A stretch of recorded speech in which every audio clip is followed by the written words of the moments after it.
Hello everyone.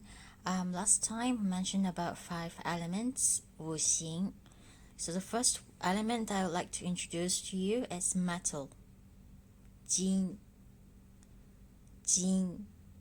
So 金 is actually not only defined as metal, but it can also meant as gold, specifically gold, or well, can be money.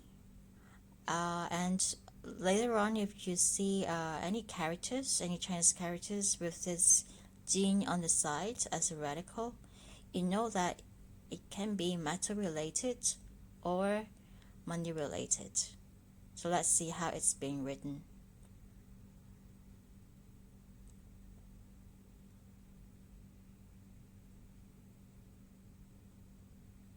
I hope you enjoy it.